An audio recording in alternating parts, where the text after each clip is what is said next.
Assalamualaikum warahmatullahi wabarakatuh. Selamat pagi anak-anak. Kali ini saya akan melanjutkan materi yang berikutnya tentang koordinat kartesius, yaitu posisi titik terhadap titik asal dan titik tertentu.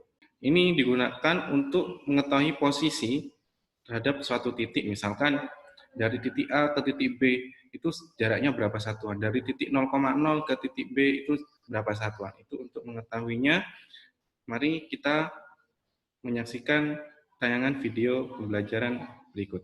Kali ini kita akan mempelajari tentang bab sistem koordinat dengan subbab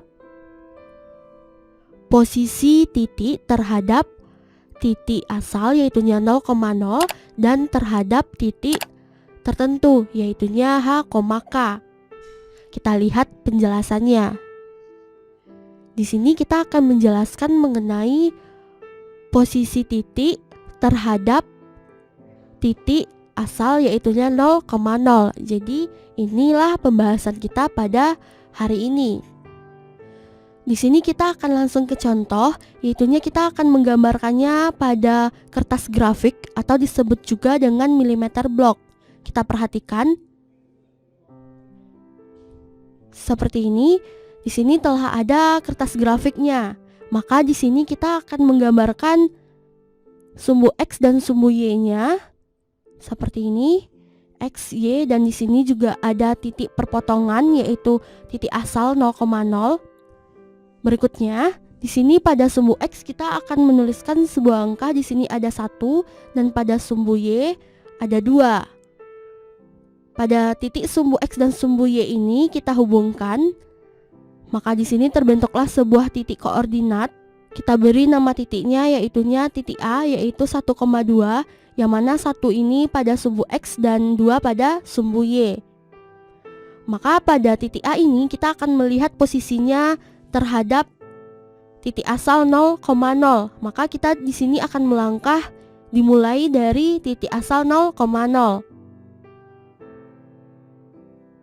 Pertama di sini kita akan melangkah terlebih dahulu ke arah sebelah kanan, yaitunya sebanyak 1 satuan di kanan 0,0.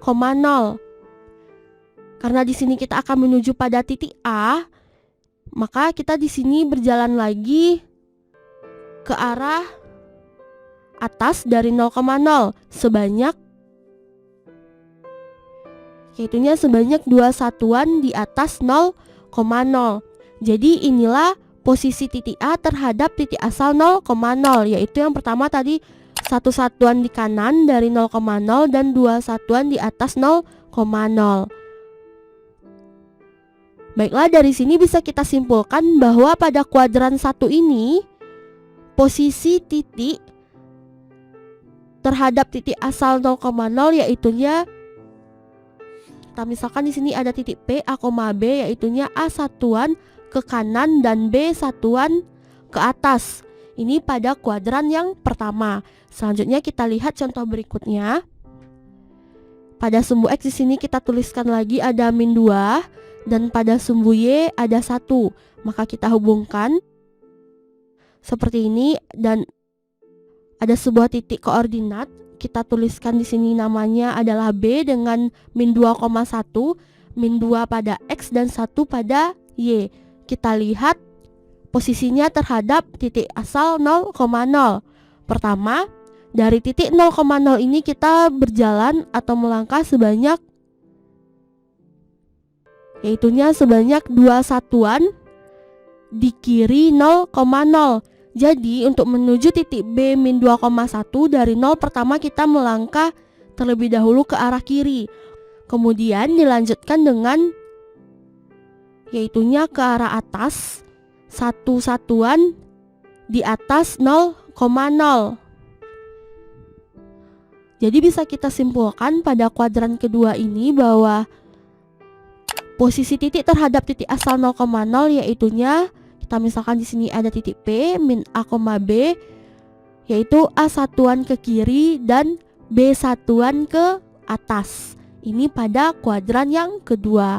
Kita lihat contoh berikutnya. yaitunya pada kuadran ketiga kita tuliskan di sini sumbu X-nya ada -1 dan pada Y ada juga -1.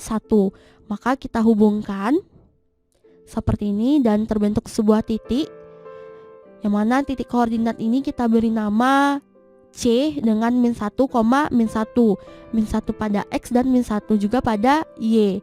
Maka kita lihat posisinya terhadap titik asal 0,0.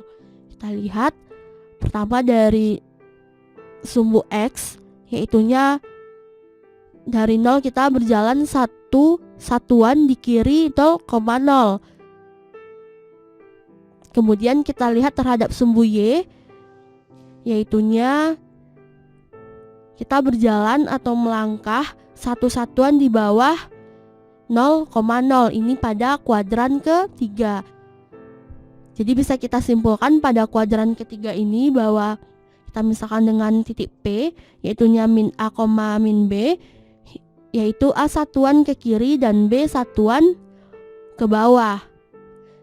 Selanjutnya contoh berikutnya. Di sini pada sumbu X kita tuliskan ada 3 dan pada sumbu Y telah ada -1. Maka pada kuadran keempat ini kita lihat di sini dan terbentuk sebuah titik koordinat. Kita beri nama di sini ada titik D dengan 3, -1, yang mana 3 dari X dan -1 dari Y. Maka kita lihat posisi titiknya terhadap titik asal 0,0. Pertama kita lihat dulu pada sumbu X dari 0,0 ini kita berjalan sebanyak yaitunya 3 satuan di kanan 0,0, dan kemudian kita lihat pada sumbu Y-nya dari 0,0 ini kita melangkah atau berjalan sebanyak 1 satuan di bawah 0,0. Maka inilah posisi titik D 3,-1 terhadap titik asal 0,0, yaitu 3 satuan di kanan dan 1 satuan di bawah 0,0. Maka bisa kita simpulkan pada kuadran keempat ini, yaitunya bahwa di sini kita misalkan juga dengan titik P, A, -B, bahwa A satuan ke kanan dan B satuan ke bawah. Inilah penjelasan mengenai posisi titik terhadap titik asal 0,0. Maka sampai di sini Sobat 100 paham ya? Bagaimana anak-anak, materinya sudah kalian tonton tadi? Alhamdulillah, kalau sudah kalian tonton, kalau misalkan ada materi yang masih belum paham, kalian bisa menanyakan kepada saya via WA ya. Sekian dari saya. Assalamualaikum warahmatullahi wabarakatuh.